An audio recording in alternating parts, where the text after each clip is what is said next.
Good afternoon. It's Friday the 27th of March 2026, just after 1 o'clock. Welcome to UK Column News. I'm your host, Mike Robinson. Joining me in the studio today is Brian Gerrish. Welcome to the programme, Brian. Pleasure to be here, Mike. And by video link, we're joined by Basil Valentine.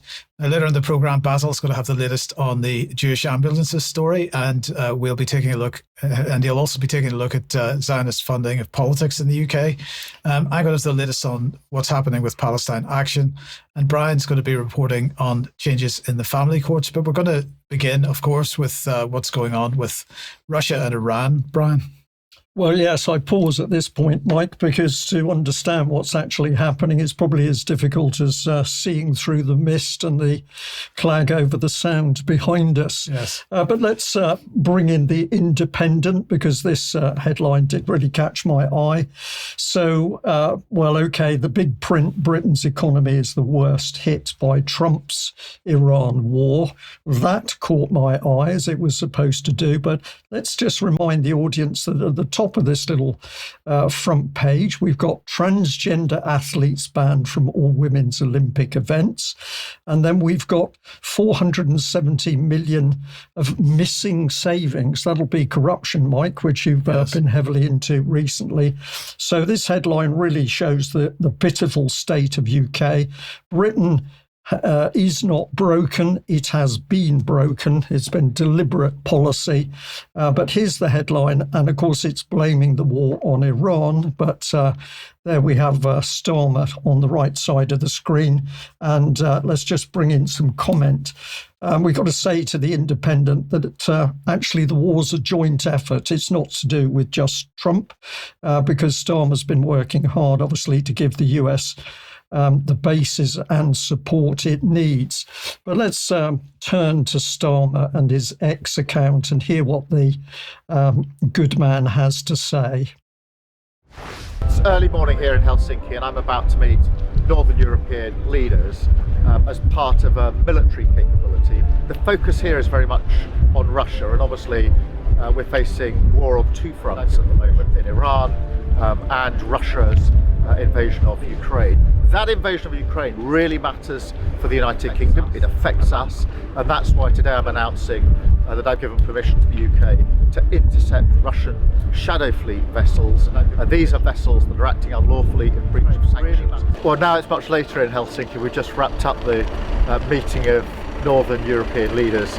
Very successful day. I'm always conscious that for many people, not only are they worried about the wars, but also they're worried about the impact on them and their energy bills, and that's why it's really important that we're able to next week reduce household energy bills and then keep them reduced. For a wider picture here, it is a war on two fronts, and as we said in the conclusion of the meeting, we are the leaders of today. We've got to step up to this challenge. That means doing more on defence and security, and always, for me, as the British Prime Minister, making sure that I'm acting in the British national interest. What did he mean by a war on two fronts? The Russians are after us, the Iranians are after us, yeah. But a few days ago, we were supposed to be worried about the Iranian missiles striking UK, but now it's the energy bills that are clearly upsetting everybody. There's something interesting, actually, in this little piece to camera, Mike. If you consider the pressure that Starmer must be under at the moment to do the bidding of his globalists, what is he really worried about? He's worried about the backlash from the UK public over something much more simple, energy prices. So for people who say nothing we do makes a difference, it absolutely does. When people stand up and shout about what they're really upset about, that impacts on the political scene without question. Now, we should have another little clip of Starmer here, but we'll just see what he's got to say in this one, because I think it's got more focus on those nasty Russians and the fact that UK is not going to fix the potholes in the roads. We're going to get out there and we're going to snatch Russian vessels which have supposedly broken sanctions. Let's have a listen to Starmer on this one. The focus here is very much on Russian aggression in Ukraine. And we have to accept that there's a war on two fronts. There's the Iranian conflict and the continuing Ukrainian conflict. Today I'll be talking to allies about what more we can do. Of course there'll be discussions about defence spend, also defence capability, and today I'll be making clear to them that I'm giving permission for the UK to intercept shadow fleet, Russian shadow fleet ships. These are ships that are unlawfully breaching sanctions, usually with oil, and we'll be working with others on that project. On defence, obviously I've already committed to increasing defence spend. We have commitments to go further, and we will keep those commitments. You'd think they'd have enough money for a windsock for their microphone there. You would have thought so, but of course this is a little real, isn't it? This is Starmer trying to be one of the boys, effectively. But what's this man up to? He's going to go further. What's that? Further into war, I think. Indeed. So as he's just said, he's talking about the shadow fleet. So if we bring this on screen, that is being covered by Navy Lookout here. And they're talking about Royal Navy warships. I'm not sure where they're going to get them, but we'll come on to that in a second. They're talking about commandos.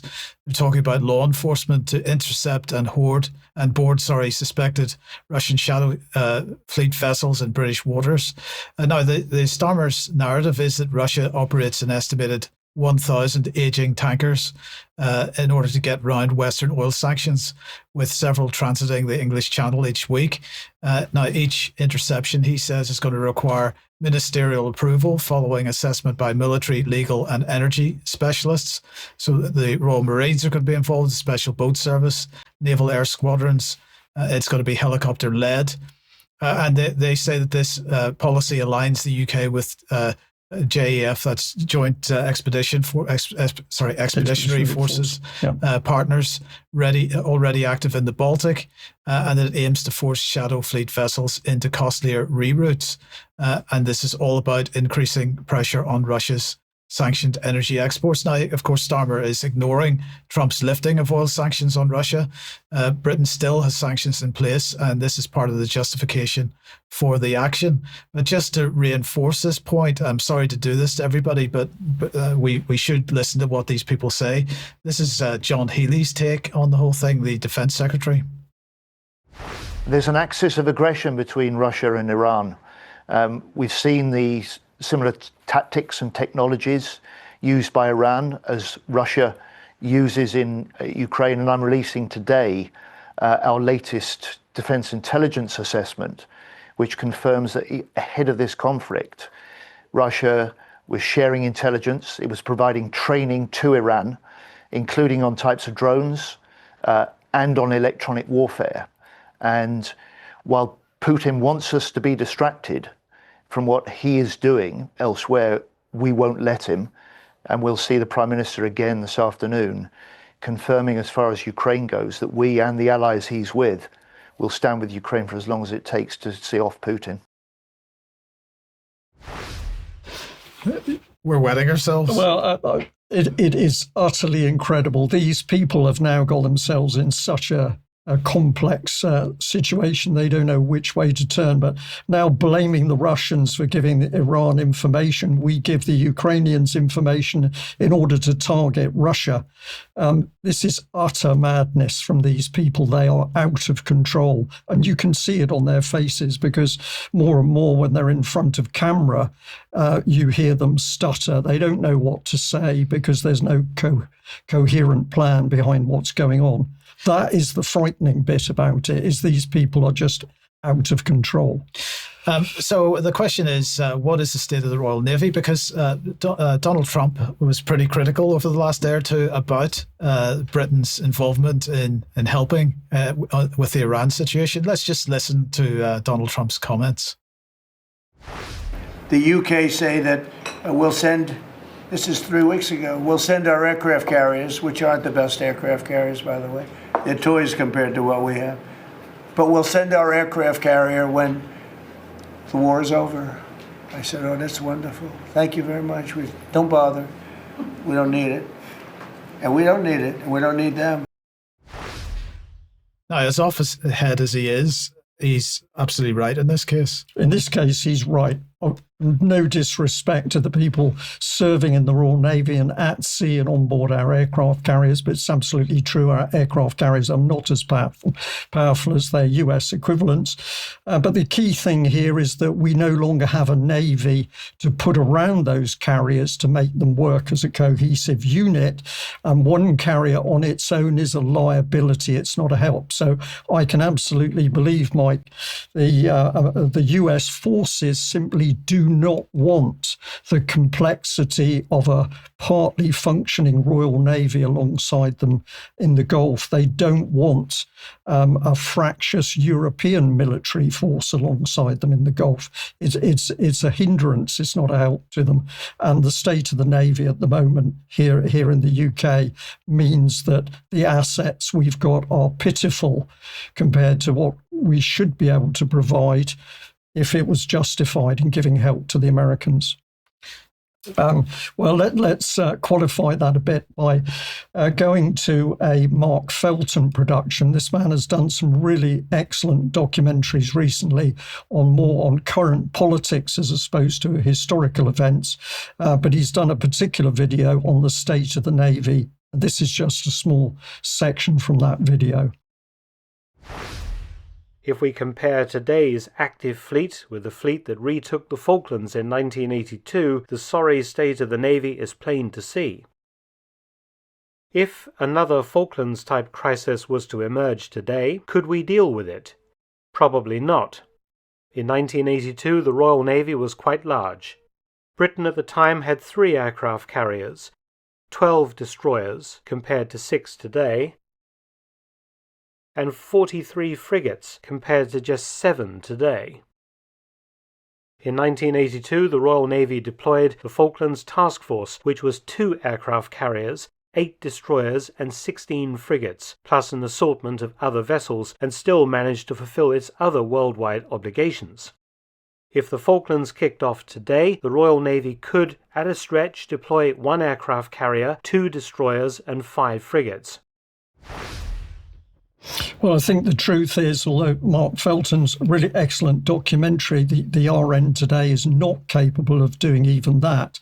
And this is what causes the problem. You can't put an aircraft carrier into a hostile theatre without a full supporting force around it, and we are not capable of doing that. So let's just look in a little bit more detail at this. So first of all, Nick Ferrari was speaking to John Healey recently, and it was yesterday, I think, and basically John Healey didn't seem to be aware of just how many ships are actually available to him. Let's just watch this. How many frigates do we have in the fleet? We have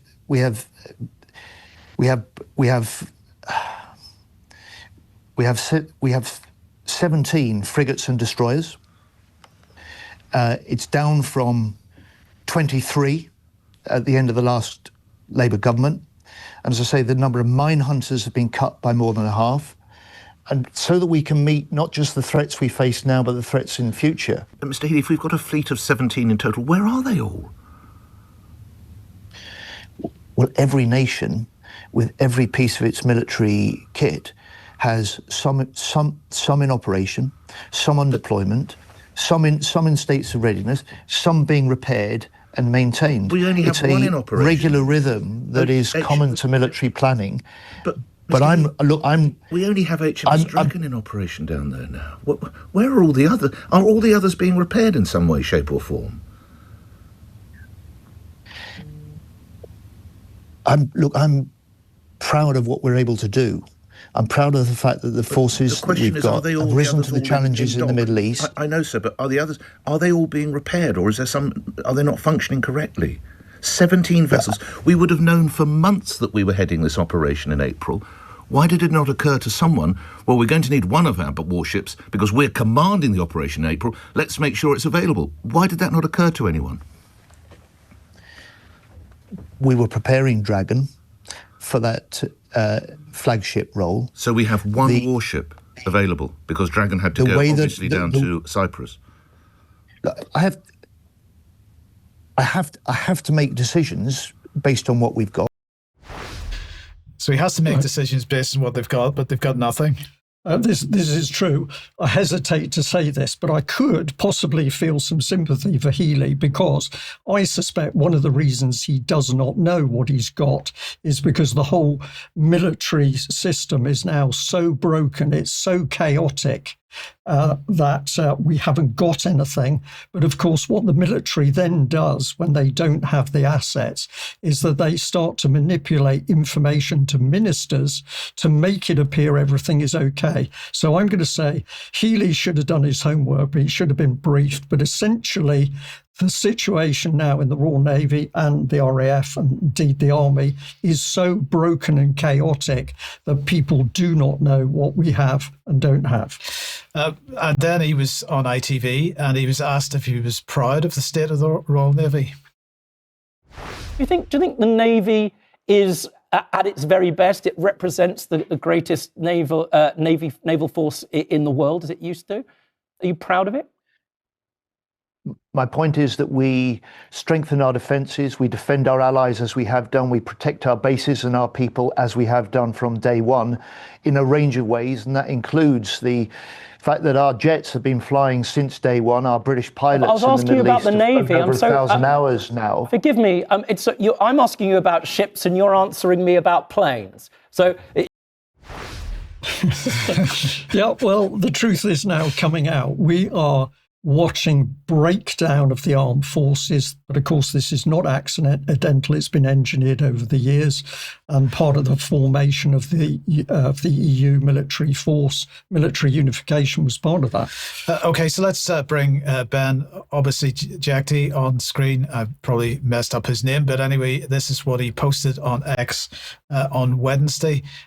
So he said that the Royal Navy has officially run out of ships. I've been raising this issue for weeks. Well, I have to say we've been raising this issue for about 20 years, I believe. But anyway, I'm glad you finally caught up. And he went on to say, now it's official, the Germans have had to bail us out. This was following the announcement from the German embassy in London that Germany is increasing its military presence in the North Atlantic under NATO. And they say here that as the UK deploys HMS Dragon to the Eastern Mediterranean, German frigate Saxon will take over from HMS Dragon as NATO Maritime Task Group flagship. Now, the German embassy is very diplomatic in saying this is an expression of the close German-British partnership, not a result of the pathetic state of the Royal Navy at the moment. But anyway, in the meantime, the narrative from all and sundry is that Britain is set to play a key role in forming an alliance to reopen the Straits of Hormuz, and that the Royal Navy could be involved in escorting oil tankers, securing vital shipping lanes, supporting a wider international coalition. This marks a potential shift, is the type of language that we're seeing in the press. Among all the could-bes and the potentials, the question is, what's the reality? We've got a report here from Charles Malet, who was in Portsmouth this morning and sent us this. Now I'm just crossing Portsmouth Harbour from where HMS Brockleby, the Hunt-class minesweeper, deployed into the Solent yesterday after completing sea trials. I've requested further information from the Ministry of Defence with regard to the Prime Minister's statement. We will not be drawn into the wider war. But over my right shoulder at His Majesty's Naval Base Portsmouth, you'll be able to see, first of all, HMS Prince of Wales, the aircraft carrier that deployed to the Indo-Pacific on an operation supposedly involving trade in 2025. Of course, there's been much confusion surrounding her likely tasking, as she was earmarked to go up to the high north on a NATO exercise earlier this year, but of course remains alongside. And interestingly, next to her is the Type 45 destroyer HMS Duncan, sister ship to HMS Dragon, or indeed as she should be known, Drag On, now in the Eastern Mediterranean. Duncan notable because she was deemed to be more seaworthy and at a higher state of readiness, and yet here she is alongside in Portsmouth. There are many unanswered questions. This is Charles Malet on the ground for UK Column in Portsmouth. I know we've got a watch time in this news, Mike, but just to say you see a largely empty naval base there in Portsmouth. And if you come to Plymouth, which has an even larger naval base, 340 hectares of naval base, and you're lucky if you see one or two ships, possibly a submarine in that base. Well, there's a lot of scrap submarines in the base Indeed, as well. but that's another subject. Yes, indeed. So let's just have a look at exactly the situation. So if we look at the aircraft carriers, HMS Prince of Wales in maintenance in Portsmouth, as Charles has just mentioned. HMS Queen Elizabeth in dry dock for over a year, and parts from that ship were cannibalised for HMS Prince of Wales. In terms of Type 45 destroyers, HMS Daring is in working up trials. How long do those normally take? Probably a month. And then after that? Well, then they should go for operational training, which could be anything up to 6 weeks. Okay, so then we've got HMS Dauntless, that's in maintenance. We've got HMS Diamond, that's in refit. We've got HMS Dragon, that's deployed, as we know. That we've got HMS Defender, that's in refit. We've got HMS Duncan, operational maybe, currently in Portsmouth, as Charles has just mentioned. We're not entirely sure exactly what its status is at the moment. Type 23 frigates, we've got HMS Richmond, effectively retired. HMS Iron Duke in maintenance. HMS Kent, major refit. HMS Portland, operational just about. HMS Somerset is supposedly operational. HMS Sutherland is active. HMS St Albans is deployed. Not sure where at this point in time. I think with the NATO exercises. Yeah. Then submarines, what's the situation there? Well, the Royal Navy operates 6 Astute-class submarines. Though low operational availability and maintenance backlogs often limit the active fleet to 1 or 2 deployed vessels, only one of the 6 Astute-class attack submarines is currently at high readiness. 4 others were assessed at low or very low readiness due to maintenance and refit cycles, and 1 is actually on its way to Australia at the moment to take part in PR over AUKUS. So 2 operational. Well, effectively. 1 operational, 1 on a PR soft power exercise to okay, Australia. but it's at sea. It's at sea, yeah. Yeah, okay. And then the question is, how many ships have been retired under Starmer's, this is just since Keir Starmer became Prime Minister, HMS Albion, HMS Bulwark, HMS Northumberland, RFA Wave Knight, RFA Wave Ruler, and HMS Lancaster, all retired in the last couple of years. And then under construction, we have this 5 of 8 Type 26 City-class frigates are at various stages of construction. 1 of 3 Type 31 Inspiration-class frigates is built. 1 is under construction and 1's keel is laid.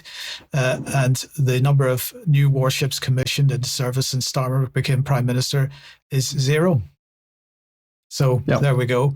Okay, then Brian, then there's the question of ships that have been retired and, well, what has happened to them? Well, this is the significance of one small but I think very significant ship. This is HMS Bronington, a ton-class minesweeper. They were built way back in the 50s, but this is HMS Bronington's. This is the King's old ship, and despite pleas from many, many people that this ship was preserved, HMS Bronington, here we see it in its former glory. Prince of Wales was captain in his day. I was actually navigator of that ship, not with the royalty on board, but essentially that ship has been allowed to decay and sink. And it seems to me, just to give us a clear picture of what's in the King's head, he simply does not care about this country or the Royal Navy or his old ship. He's happy for that to rot and slip under the surface, which I think is very telling. Now, I just wanted to pop this slide up to thank the people that have made really good clips of HMS Bronington. Many people still want this ship actually raised and preserved, but it's quite apparent that there is no interest from King Charles at all, despite the billions in the royal coffers, which I think is a shame. Yes, indeed. Okay, Basil, let me welcome you to the programme at this point, and let's move on to the situation with the ambulances and the claim or the alleged setting on fire. Hello, Mike. Yes, welcome everybody. This is the story that dominated the news cycle earlier in the week. And yesterday, 2 UK nationals were released on bail while the Metropolitan Police continue their investigation into the ambulance arson in Golders Green. But that same media now seem much less interested in discovering the identity or affiliations of those arrested and then bailed than they were in the original story. Commander Helen Flanagan, the head of counterterrorism policing in London, said there were strict bail conditions in place while we continue to investigate their suspected involvement in this incident. Now, the case is not being classed as a terror incident, although the Met said that the investigation is currently being led by counter-terror officers. Make of that what you will. Police have previously said the investigation is looking at an Islamist group with potential links to Iran, following unsubstantiated claims of responsibility by Harakat Ashab al-Yamin al-Islamiyah, the Islamic movement of the people of the right hand. In a remarkable coincidence, this group chose to attack the London ambulances just hours before Metropolitan Police Chief Commissioner Sir Mark Rowley was due to address a fundraising event for the Community Services Trust, the group which receives enormous payouts from the British Treasury for consistently exaggerating the scale of anti-Semitism in the UK, and of which, of course, the King has recently become a patron. But we need to look at who exactly this Harakat al-Shabab al-Yamin al-Islamiyah are. Well, this group simply didn't exist until the US and Israel decided to attack Iran, when it suddenly appeared fully formed and started causing small incidents of property damage to Jewish assets in Belgium and the Netherlands. From day one of its appearance, Israeli-backed think tanks and security groups instantly claimed to have linked it to Iranian militias. Now, these Israeli claims first surfaced via the regular Israeli security service outlet Joe Truzman of the Foundation for Defending Democracy. He makes a living from fronting Israeli claims that all the deaths in Gaza were Hamas. The first online evidence of the existence of the group was indeed on the 9th of March. And on the 16th of March, the entire Israeli Hasbara propaganda machine in coordination went into overdrive about Harakat. The Diaspora Ministry issued a statement, and so did Israel's MFA. So did the Institute of National Security Studies, and likewise BCOM, the British Israel Communications Centre. All of them on the same morning when Harakat al-Shabab al-Yamin had done nothing except allegedly start a small fire in Rotterdam. So we have to ask if this frenzied publicity activity about this, until that point, practically non-existent group was prioritised by the Israeli state on the morning of some of the most intense missile and bombing attacks by Israel and USA since the start of the war. Now, this group have produced a scary-looking statement in which they refer to Palestine as the land of Israel in both English and Arabic, which is particularly unusual because Iranian textbooks use the Farsi language and don't even refer to Israel on a map. Typically, of course, UK corporate media are wholly uninterested in doing any serious forensic analysis of this group, but Younes Saramifar, a political anthropologist at the VU University in Amsterdam, has posted in detail about the group on his LinkedIn profile, and he's also quoted in an article in Dutch News. The academic makes numerous points which cast serious doubt on the Arabic language portion of the statement, including the fact that the language is clearly generated by an AI tool and shows a lack of fluency in Arab. Furthermore, the electronic device on which the new video was edited does not have Arabic or English as its native language in its operating system. That's clear from where the colon and the exclamation mark are placed in the sentence. This would indicate that the group is neither native to Arabic or English, and native speakers are habituated to correcting these technical glitches. He concluded that based on their language use, I don't think these are a direct proxy or a sleeper cell associated with the so-called axis of resistance. Of course, earlier in the week, numerous politicians and public figures immediately condemned the attack and framed it as an anti-Semitic hate crime carried out by an Islamic group linked to Iran. Mark Gardner of the same Community Security Trust told the Daily Telegraph Iranians have long used terrorism against Jewish communities around the world for decades. I'm not quite sure where the evidence for that is, but anyway, the Telegraph led with headlines such as counter-terror police investigating Iran-backed firebombing. It appears that the Telegraph have particularly good access to Israeli government information channels. The Telegraph says that Israeli embassy sources told them that the firebombing had all the hallmarks of an Iran-backed attack. And they additionally add this nugget of information. An internal report by the Israeli government, seen by the Telegraph, claimed the group probably hired local criminals to carry out the attacks. This statement, this report, obviously admits to an extraordinarily detailed knowledge of the workings of this fledgling group. And right on cue, Dutch News reported that 5 local teenagers had been arrested in relation to the attack in Holland, all of them aged between 14 and 19, and all from the city of Tilburg. Now, if this was indeed an Iran-linked group, we would expect the young people to be members of the Tilburg Muslim minority, probably Shia. But while Tilburg does indeed have a Muslim minority, around 7.5% of its citizens being of Turkish, Moroccan, or Syrian origin, the 5 teenagers arrested are reported by Dutch News as being of Antillean heritage. This refers to the overwhelmingly Christian Dutch Antilles Islands, meaning that they are, in all probability, of Afro-Caribbean heritage.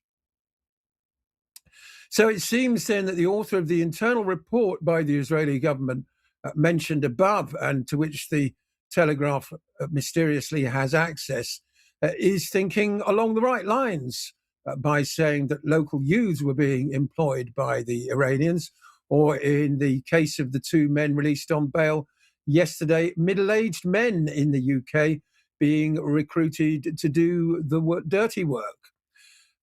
So we sum it up by saying a group that doesn't know how to sound pro-Palestinian in English and needs to use ChatGPT to produce broken Arabic and then still doesn't get it right, hires some young people, including children of no particular faith, to carry out attacks on the Jewish community. Those attacks are then immediately propagated across the media and political system in a way that heightens fears of anti-Semitism and links it to Iran and the pro-Palestine movement without any supporting evidence.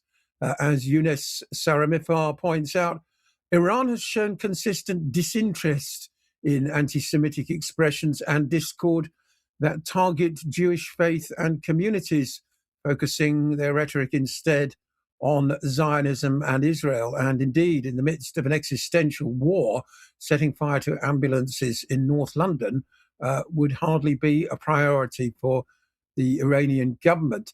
Now, of course, the group is claimed to be planning attacks in the United States, where support for the Iran war has collapsed.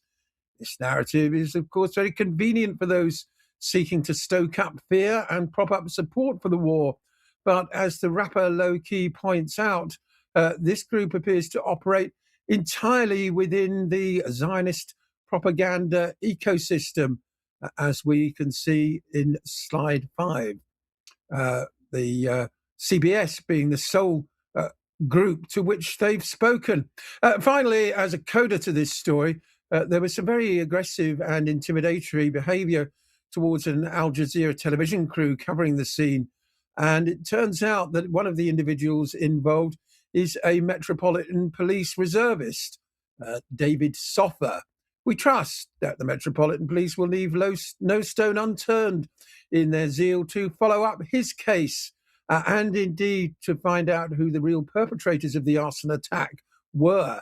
and that the media organizations and politicians will retract statements in which they claim there is proof that Iran is behind the attack, because quite simply, there is none. Indeed. Thank you for that, Basil. Thank you very much. Now, let's move on then and say, if you like the UK column and you'd like to support us, please head over to the front page of the website. There's information about how you can help us. And one way that you can is to grab a copy of our new magazine called The Column, which has been released. But if you can join us as a member, that is absolutely brilliant as well.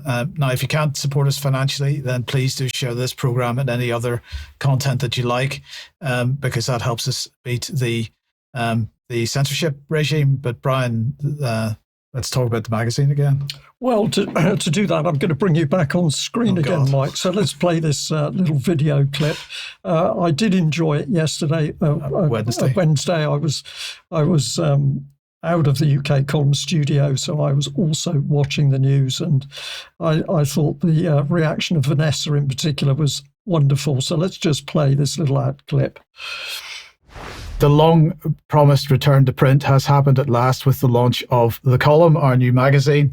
This is not a newspaper. It is a magazine. It's 128 pages and quite a bit of content in it. And it's frankly worth the cover value alone, just for the caricatures of Brian, Charles, myself, and one or two others. A host of content. Vanessa, I'd be interested to get your thoughts, because obviously it was a little while ago that you wrote your article. It is still absolutely more relevant now than it was possibly at the time, but nonetheless, thank you for your contribution. But this is going to be fun moving forward with it. Yeah, I think it's fantastic. I can't wait to see UK column in doctors' surgeries and all over the place, at airports, people reading it. And I hope you're going to provide a box set at the end of the first year. Absolutely. The end of each year, perhaps. Indeed, yeah. Well, anyway, the magazine is there. It's been produced. The orders have come in. We are looking for as many of these as possible to go out. It's a really excellent magazine. It's very astute in the subject it's targeting. It's very relevant to what's going on. And we've also brought in some more historic information to demonstrate the UK column has been on the ball for a great many years. So our supporters, our members asked for us to do more in print, and this is the result. So I hope if you haven't got a copy, you get an order in, because obviously sales from this magazine make a huge difference to income for UK column, and we think this is very deserving of support. So if you haven't got one, get one, and if you've already got one, perhaps you consider buying some more to give to other people to help promote the column. The back page, in fact, is an ad. Let's bring it on screen. So the back page is the ad for the 20th anniversary event that's taking place in Plymouth on the 18th to 20th of September this year. Now, you'll see on that ad, it says tickets on sale now. That's because by the time you have the magazine in your hands, the tickets will be on sale. They will be going on sale Thursday next week. So we'll have more details after the weekend, but just to let everybody know, we are about to ramp up for that as well.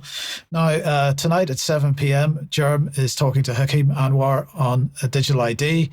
So that's at 7 p.m. Join them for that. And at 9, Carl is bringing another Silk and Steel entitled "The Empire Has No Clothes: Why Iran is Exposing America's Paper Tiger Military." So that's at 9 p.m. tonight. A couple of new articles on the UK column website. Iran strikes data centers, escalating cyber warfare and corporate complicity in Zionist US attack. This is by Professor David Miller.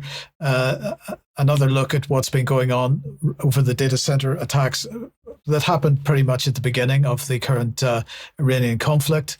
And also from Vanessa, Somor, Lebanon, a legacy of persecution and resistance now under sustained Zionist bombardment. We mentioned this on Wednesday's program. If you haven't read it yet, please do. Now, where does that take us? That takes us to Palestine Action, because the Metropolitan Police has issued a new statement. They've decided to resume the arrest of anyone alleged to be showing support for Palestine Action. They suggested that the police would be unlikely to make arrests after the High Court judgment in February, which ruled that the government's designation of Palestine Action as a terrorist group under anti-terror legislation was unlawful. Deputy Assistant Commissioner James Harman was rolled out to make a statement. And he said that while the court has found the prescription of Palestine Action to be unlawful, it has confirmed the impact of that judgment will not take effect until the government's appeal has been considered, which could take many months. That means it is still a criminal offence to support Palestine Action. We must enforce the law at this time, not as it might be at a future date. We must do that consistently and without fear or favour, allegedly. The High Court decided on the 25th of February to grant the Home Secretary permission to appeal and leave the prescription in place pending the outcome of that appeal. We've determined that while Palestine Action remains prescribed and support for it remains unlawful under the Terrorism Act, we must continue to enforce the law, and this is likely to involve the arrest of those committing offences. So there we are. That's the current situation. Basil, I'd be interested in your thoughts on this. Speaking, he's right. It is still unlawful to support Palestine Action. It might be that the law is an ass in this case. And of course, the police have contradicted themselves, because immediately after the High Court ruling, they said they wouldn't be arresting people. So they've gone back on their own words. Some consistency would be appreciated. I hope and believe that on appeal, the government's claims are thrown out once again. And the ban is lifted, in which case the police are just making an awful lot of additional work for themselves and expense for the taxpayer, because they're going to arrest, I think, hundreds more people. Defend Our Juries, who've been organising the mass protests, have got one planned for next month, where doubtless more retired clergymen and assorted peace campaigners will be arrested for holding pieces of paper. Meanwhile, just yesterday, Dr. Rameh Aladwan, one of the most outspoken, shall we say, people on the internet in terms of her defiance, shall we say, of the prevailing pro-Zionist narrative. I've got to be very careful about what I say, because she was arrested for the 5th time yesterday, carted off in handcuffs. Quite why it's necessary to handcuff a physician for posting things on social media that the government doesn't like, I'm not sure about. I don't think Peter Mandelson was handcuffed. Anyway, she's due to appear in court today in Westminster for breaching her bail conditions.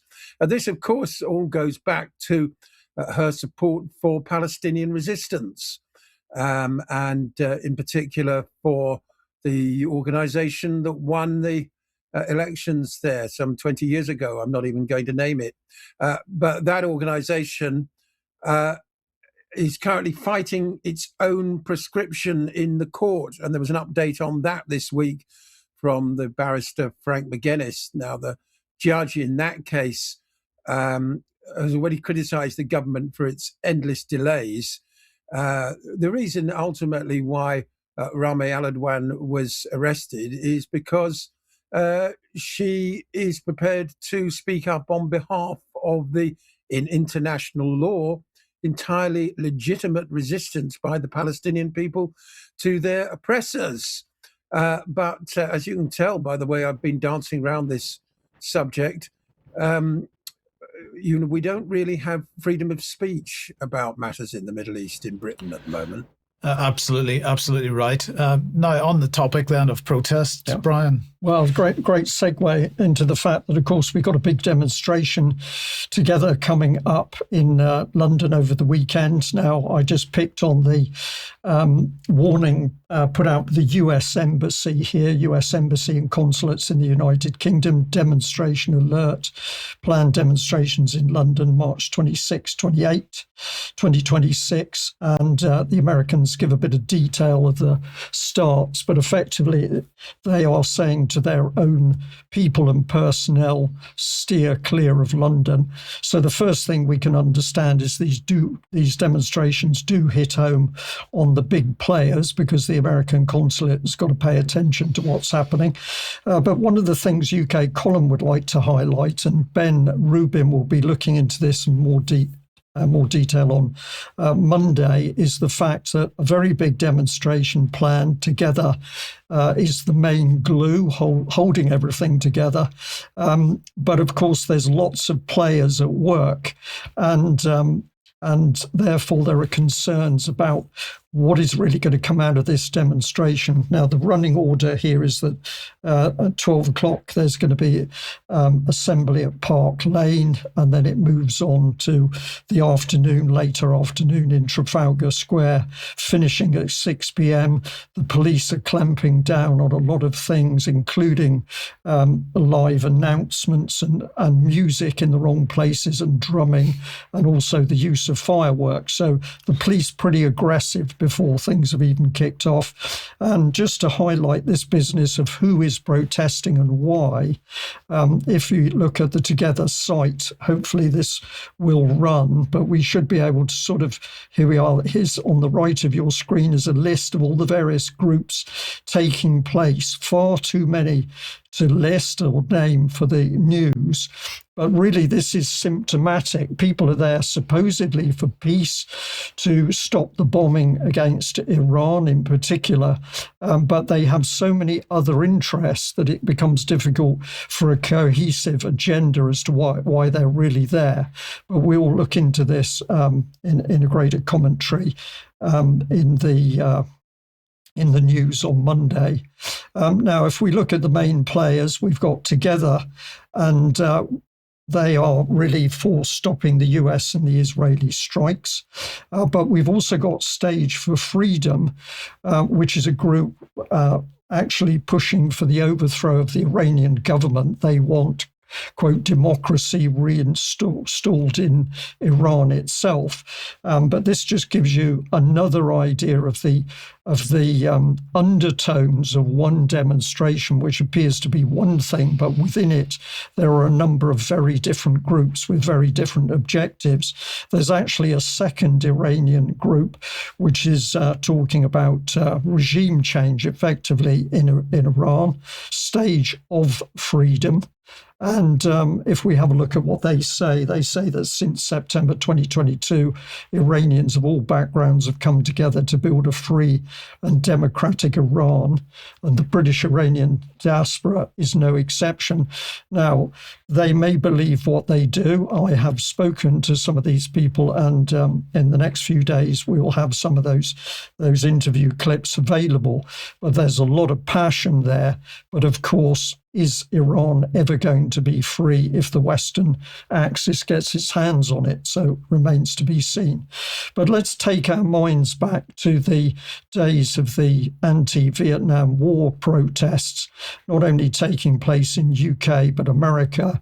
And you can see a difference in that there was one united viewpoint, which was that the war in Vietnam had to be stopped. So let's have a little look at this historic footage.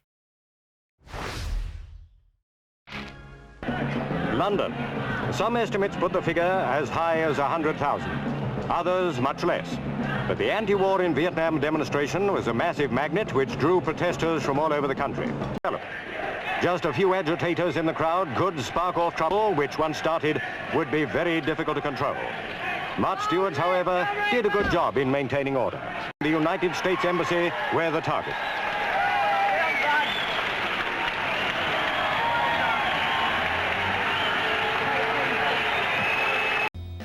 On April 30th, 1970, after President Richard Nixon announced the war's expansion into Cambodia, on May the 1st, students at 900 U.S. high school and university campuses began an anti-war protest strike, which escalated rapidly after the May 4th Kent State massacre, when 29 National Guardsmen opened fire on peaceful anti-war protesters at Kent State University, killing Alison Krauss, Sandy Schuer, Jeffrey Miller, and William Knox Schroeder. Two of the victims, Schuer and Schroeder, had been walking to class when they were struck by stray bullets, making the Vietnam War protest movement a time of deep division in America and the free world at large. So some poignant historical footage there, and obviously talking about the fact American students were shot as a result of protests. But when we look back with hindsight on the Vietnam War and the sheer futility of that war, it's very clear that the protests, particularly in America, made a huge impact on the American government and put the government under huge pressure to stop the war. So the question is, will the protests here in UK against the war against Iran, will they have that same unified pressure, or are there going to be elements working within the groups protesting to water down and fragment the view to stop the war? We will follow up more on this in the UK column news on Monday. So stay posted for that. Basil, let me welcome you back, and let's just have a look at Zionist money going into politics in the UK. Yes, well, this is the Rycroft review, and it's the absence of any reference to Zionist money going into the UK that stands out. A former top civil servant, Philip Rycroft's review of overseas funding of UK political parties was unveiled in the Commons yesterday, and it is immediately going to implement two recommendations. Those are a cap on overseas donations and a total ban for the time being on cryptocurrency donations. These are believed to affect Reform UK more than anybody else. Rycroft recognised that these measures are justified by the real and unique risks that both overseas donations and cryptocurrency pose in terms of interference in UK politics. It's a detailed 60-page report which mentions Russia 7 times, Iran twice, and China twice, but Israel 0 times. He did, however, point to the risk emanating from Donald Trump's America. He says in the report, separately, beyond these hostile state threats, I am also cognizant of a potential new threat, an emerging willingness of foreign actors and private citizens, including from allies like the United States, to interfere in and influence politics abroad in pursuit of their own agenda. I wonder which allies like the United States he might be referring to. Now, the report was unveiled by the Secretary of State for Housing, Communities and Local Government, Steve Reed, who, unsurprisingly, failed to declare his own affiliation with the Labour Friends of Israel group. On social media, it's been pointed out that this is simply shocking, and the influence of a country being investigated for genocide, whose Prime Minister and Defence Minister are wanted by the ICC for war crimes, and which is currently waging illegal wars on at least 3 fronts, actually funds 20% of UK Labour MPs and 80% of UK Conservatives being registered as Friends of Israel. None of this is referred to in his report.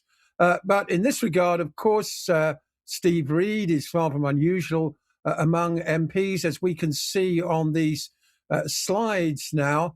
Any number of Conservative and Labour MPs are funded in part or...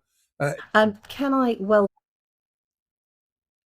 Yeah, if we can just see the slides, then we can see the extent of Israel funding of British MPs, often to the individual Trevor Chin. Now, Trevor Chin is a UK citizen, elderly businessman, but he was awarded a presidential medal by the State of Israel. So we have to ask ourselves where his priorities lie and whether people whose ultimate loyalty may appear to lie elsewhere other than the UK should be counted as foreign donors in this case, because certainly if we were talking about Russian oligarchs who with UK citizenship, I don't think there'd be any hesitation in pointing out that their donations might be seeking foreign influence. But of course, we have the we have the Israel exception to this, as we do with so many other things, Mike.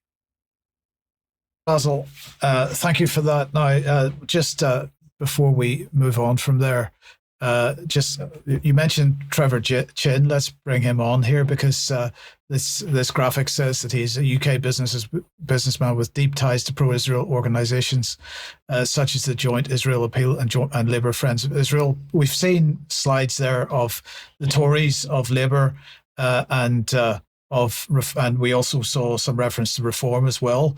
But they're not the only political parties.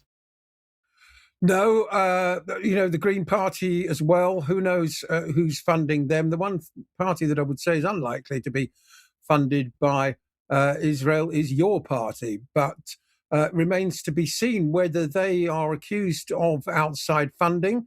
Of course, there was the claim earlier this year that Palestine Action was funded by Iran. That's completely ludicrous and made up.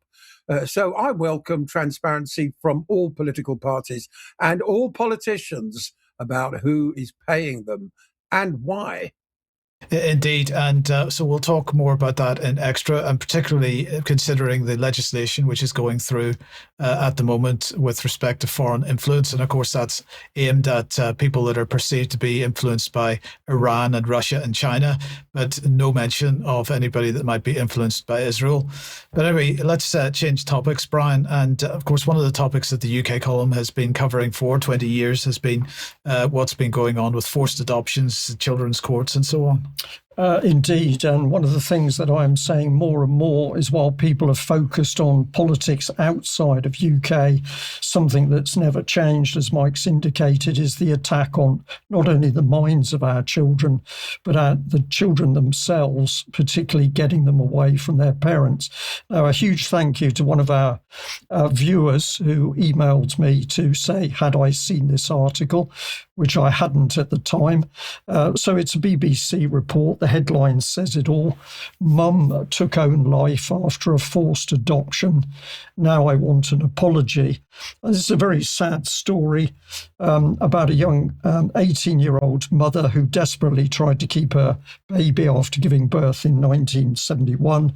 And the article says, but like 250,000 other British women, she was forced to give up her child for adoption. 20 years later, she took her own life, which was directly linked to losing her daughter. Now, I want to reinforce with our audience that this is one of the key topics the UK column has talked about over the years. So we'll just bring a little bit of comment in here from Helen Hayes MP, chair of the Education Select Committee, who has been dealing with some of these cases. And not surprisingly, she says this: hearing the evidence from the survivors was one of the most moving days I've experienced in Parliament. This is the reality of what we're talking about. It's something truly horrible. She goes on to say this: historical forced adoption caused unimaginable trauma for multiple generations of women and profound, often devastating impacts for their children. But we've got to correct her here and take out historical, because the forced adoption is now, and we need to tell Helen that. And not only that, the forced adoption is about to be made easier. Why do we say this? Well, this has recently been announced by the government that children are to get swifter justice. This creepy title, creepy expression straight away, Mike. Children to get swifter justice as new family court approach expands nationally. And this is to bring in child-focused courts. Not surprisingly, David Lammy is again at the forefront of this. So if we get into a little bit of the meat of it, this is going to make forced adoption easier. Why do we say this? Well, let's follow it through. We're talking about the new child-focused courts, formerly known as Pathfinder courts. They're going to be expanded across England and Wales. And then if we listen to Lammy himself, we get to understand what's going on here, because he straight away starts talking about court backlogs and numbers. And this ties in with Leveson's reviews of the courts. More on that in a minute. But let's see what he says. Court backlogs are not just numbers on a page. When it comes to the family courts, they represent victims waiting families in limbo, and children and domestic abuse victims left to linger in harm's way. It goes on, that is why the national rollout of the child-focused courts matters so much. It will protect, support, and hear the voices of children, helping family courts make safe and fair decisions without delay. It also shows that through innovative reforms, we can make our courts work better, tackle delays, and bring down the backlog so more victims and families get the swift justice they deserve. Now, the reality here is that what is going to be done is that the corruption and abuses which take place inside the courts to take children, steal children from their families, this whole process is going to be made faster and streamlined, in particular using AI, which Lammy's already talked about. And so they are not going to deal with the lies, the corruption, the perjury which takes place in the family courts. They are going to smooth the whole system so they can get more children through the same corrupt courts with the help of AI. And I'm going to bring people's attention to the UK column. If you search for child stealing by the state, you will see interview after interview, article after article that we've done warning people about what's happening here. And I'm also just going to bring in our magazine to show you how relevant the magazine is, because apart from other relevant articles, the one highlighted here is one that I wrote for the magazine, which is about the fall of jury nullification, the removal of juries from court, and the rise of star chambers, that is, courts where the judge has total power and there is no jury. And of course, family courts fall into that latter category. So wars overseas, but the state is after our children. And that, for me, is one of the key attacks that we should pay attention to. Okay, Basil, we're absolutely behind time, but we'll just do this new segment that you're introducing now, which we're calling In Case You Missed It. Yes, very quickly, half a dozen stories that may have escaped people's attention today. Just rattle through these slides.